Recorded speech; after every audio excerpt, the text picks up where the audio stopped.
como uma criança que era descrita assim. É um bebê feliz, sorridente, e sua personalidade está se desenvolvendo rápido, devido ao amor que recebe dos pais. Ele era um ser humano muito efervescente, já tinha carisma desde bebê. Era engraçado e era muito brilhante também. Muito perguntador. Uma criança inteligente e saudável. E como ele mesmo disse, em entrevista à revista Spin de 1992, eu tive uma infância realmente boa. Como uma criança assim, se transformou, segundo a mídia, no porta-voz de uma geração descontente. Título que ele nunca aceitou. E aí, essa galera? Eu sou o Rodrigues e esse aqui é o Rodrigues Walk. Hoje nós vamos falar sobre o filho do Don e da Dona Wendy, Kurt Donald Cobain. Nascido em 27 de fevereiro de 1967 em Aberdeen, Washington, nós vamos recriar o ambiente e a época em que Kurt nasceu. Suas casas, seus brinquedos, seus medos, seus anseios e suas alegrias. Usando a biografia Mais Pesada que o Céu do escritor Charles Cross como base, vamos tentar descobrir o que transformou um garoto feliz e carinhoso num rockstar em rota de colisão com o seu próprio passado.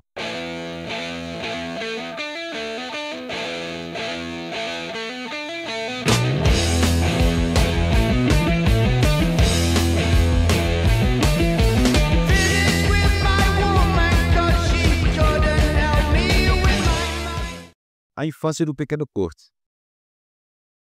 Quando Kurt nasceu nos anos 60, Aberdeen ainda estava nos anos 50. Com uma vida pacata e uma natureza ainda bem viva, apesar das madeireiras já estarem fazendo o inferno naquela época na cidade, a natureza ainda era bem visível, com rios, montes, florestas em um ambiente muito chuvoso. Chovia mais de 200 milímetros por ano. Aberdeen era a maior cidade da região, com 19 mil habitantes, e um dos maiores portos da costa oeste, em boa parte devido à exploração de madeira. Nessa época, a cidade estava em declínio.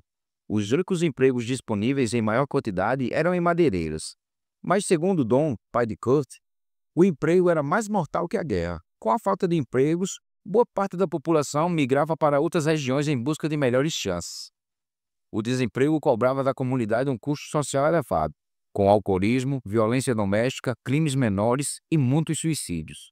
Em 1960, existia 30 bares na pequena cidade de Aberdeen. Muitos prédios abandonados tinham se convertido em bordéis e a cidade tinha tanta má fama nesse sentido que tinha sido chamada pela grande revista Look de um dos pontos mais quentes da batalha americana contra o pecado. No entanto, apesar desses inúmeros problemas, a cidade em si, o povo, era bastante unido. Pais visitavam as escolas e ajudavam na manutenção, e o povo se ajudava. As igrejas eram em maior número que os bares, e era um lugar, como em grande parte de pequenas cidades americanas, onde as crianças podiam se sentir livres. Aberdeen se tornaria o quintal do nosso pequeno Kurt. O nascimento e os primeiros anos. Quando Kurt nasceu, ele estava bem pesadinho, e a pele e o seu cabelo nasceram escuros. Porém, 6 meses depois, sua pele já estava clara e seu cabelo loiro. Como em todas as famílias, o nascimento de uma criança é muito importante. E o do primogênito mais ainda. Kurt era um primogênito. O nascimento de Kurt foi celebrado por toda a família, que era bem grande. 6 tios e tias do lado materno e 2 tios do lado paterno. E era o primeiro neto de ambas as famílias. Wendy, a mãe de Kurt, disse que só para os familiares mais próximos distribuiu 50 cartões de nascimento. Pelo lado paterno, Kurt tinha sangue francês e irlandês. A família de Kurt tinha chegado da Irlanda em 1875. Do lado materno, a mistura era maior, alemães, irlandeses e ingleses. Mas o que mais se destacou em Kurt, desde o seu nascimento, foram seus profundos olhos azuis. Dizem que ele fez sucesso entre as enfermeiras. Na época do nascimento de Kurt, a família Cobain morava num bangalô minúsculo. Don era mecânico da Chevron e trabalhava até tarde. E Wendy totalmente focada nos primeiros meses de vida de Kurt. O dinheiro era curto, mas eles economizaram um pouco e se mudaram para uma casa maior na Avenida Aberdeen, 2830. Segundo Don, o aluguel era $6 mais caro por mês. Mas naquele tempo, $6 era muito dinheiro. Apesar do pouco dinheiro, quando se tratava de Kurt, os Cobain não poupavam.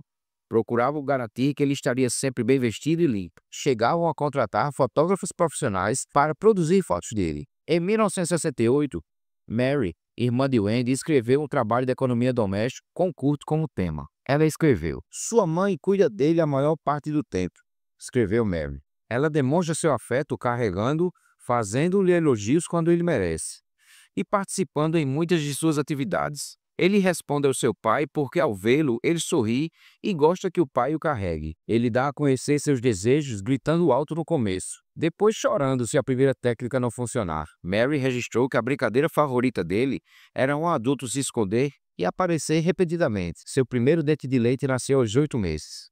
Kurt, como muitos bebês, detestava a hora de dormir. A possibilidade dele ter de largar a família para ir dormir era doloroso. Sua tia Mary concluía: é um bebê feliz, sorridente e sua personalidade está se desenvolvendo desse modo por causa da atenção e do amor que está recebendo. Mary também fez um relato sobre sua irmã Wendy. Wendy era uma mãe cuidadosa, lendo livros sobre aprendizagem, comprando baralhos pedagógicos e, com a ajuda de seus irmãos e irmãs, garantindo que Kurt recebesse assistência adequada. A família ampliada como um todo se reunia na celebração desta criança e Kurt prosperava com atenção. Mal consigo expressar em palavras a alegria e a vida que Kurt trouxe para a nossa família, lembrou-se Mary. Ele era este pequeno ser humano muito efervescente, tinha carisma já quando bebê, era engraçado e era também brilhante. Kurt era tão inteligente que quando sua tia não conseguiu imaginar como baixar sua caminha, ele mesmo o fez, com apenas 1 ano e meio de idade. Em seu segundo Natal, Kurt ia demonstrar um interesse pela música. A família materna tinha um pé na música. A sua tia Mary tocava violão. O seu tio-avô era tenor. E o Eddie tinha um irmão que tocava numa banda chamada The Beachcombers. Nessa mesma época, Kurt criou seu amigo imaginário, o famoso Bodar. Preocupados com essa amizade, os pais de Kurt aproveitaram que o irmão de Wade fora enviado para o Vietnã e disse que Bodar também foi. Kurt não embrulhou muito essa conversa não. 6 meses depois, os Cobain compraram sua primeira casa própria, na rua East First, 1210. A casa custou $7.950 e tinha sido construída em 1923. Estava situado numa vizinhança denominada de Apês do Crime. Descendo alguns metros da casa, havia o rio Scar. Já ouviu falar desse rio antes?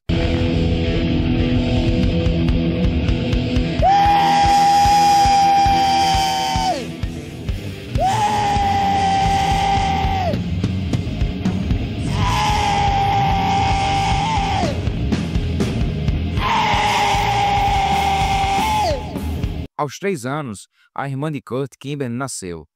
Ela tinha as mesmas feições e o mesmo olhar azul e hipnótico do irmão. Quando chegaram com Kimberly em casa, após sair da maternidade, Kurt fez questão de entrar em casa com ela nos braços. Don Cobain lembra desse dia. Ele a amava muito, lembrou-se o pai. E no começo, eles foram amados juntos. A diferença de 3 anos era ideal, porque o cuidado com ela se tornou um dos principais assuntos da conversa de Kurt. Isso marcou o início de um traço de personalidade que acompanharia Kurt para o resto da vida. Ele sempre era sensível demais às necessidades e sofrimento dos outros, às vezes até excessivamente. Aos 4 anos, depois de um passeio no parque com a sua tia Mary, sentou-se no piano e compôs a sua primeira canção. Rudimentar, é claro. Not big ham. Ham, ham, ham, ham, ham, ham, ham, ham, ham. I'm a ham, ham. I'm a ham, ham. Pouco tempo depois, em setembro de 72, Kurt entrou na pré-escola, na escola elementar Robert Gray. Sua mãe, Wendy, só teve o prazer de levá-lo para a escola no primeiro dia. No segundo dia, Kurt já quis ir sozinho. A vizinhança passou a ser o seu território. Era um aluno perguntador, precoce e nem um pouco tímido. Naquele ano, em seu boletim, foi anotado muito bom aluno. Artes era o seu tema predileto e a família fomentava. Sua avó paterna, Iris Cobain, e toda a família o incentivaram bastante. E em seu aniversário, o presenteava com materiais de pintura. Nessa época, seu quarto parecia mais um ateliê. O avô de Kurt, Leonard Cobain, não era exatamente um artista, mas ele ensinou Kurt a entalhar madeira. Uma vez ele mostrou ao avô um desenho do Pato Donald, que ele mesmo tinha feito. Leland, que era um personagem ríspido e rabugento, acusou Kurt de ter feito um decalque. Kurt negou. Então, Leland deu um papel e um lápis e disse: faça um outro para mim, já que você sabe fazer. Kurt desenhou logo um Pato Donald e um Pateta. Ele entregou o desenho ao avô com um sorriso de orelha a orelha, tanto por ter mostrado sua arte ao avô, como pela beleza do desenho que ele fez. Kurt tinha uma vida feliz. Ia para a casa da família materna no verão, na costa de Washington. No inverno ia até a montanha Fullstop, ou até a cidade de Porter para andar de trenó. Tinha o amor dos pais, uma vida, na medida possível, confortável, uma família presente e unida. Mas tudo estava próximo de mudar. A separação. Kurt era um garoto sensível e percebia uma tensão cada vez maior entre seus pais. Don e Wendy não era diferente de qualquer casal que tenha se casado muito cedo. Foram esmagados pelas contas. Falta de dinheiro, muito trabalho, as pressões financeiras assombravam Don. E Wendy era consumida pelos cuidados com 2 crianças. Don era um homem severo e exigia sempre um bom comportamento das crianças. Ele queria que Kurt agisse como um homenzinho. Essa era uma das principais queixas de Wendy. Don estava enfrentando um conflito entre a criança ideal e a criança real.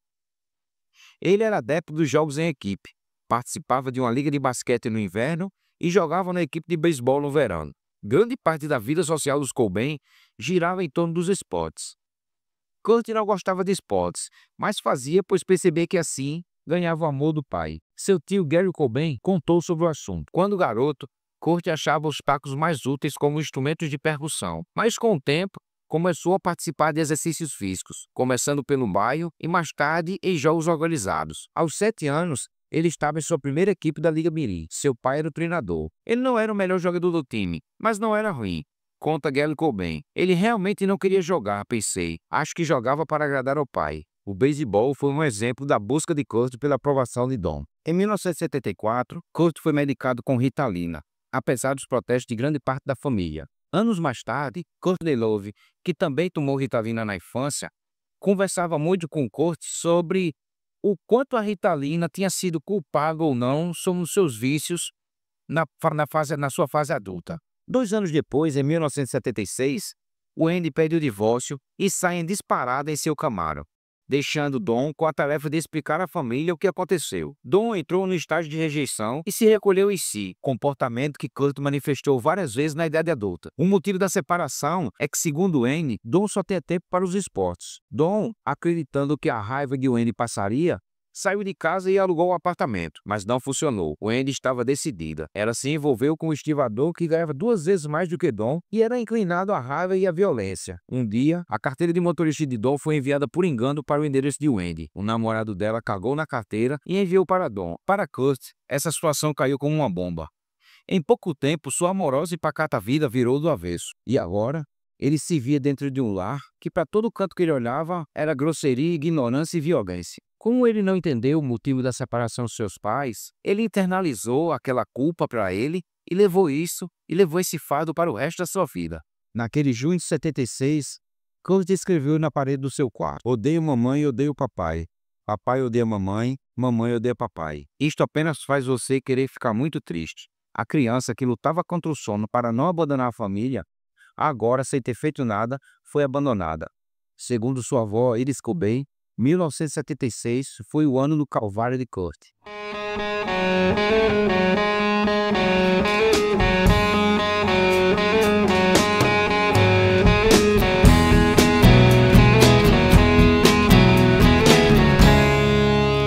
We passed upon the stair, spoken walls and wind, although I wasn't there. Said I was his friend, which came as a surprise. I spoke into his eyes, I thought you died.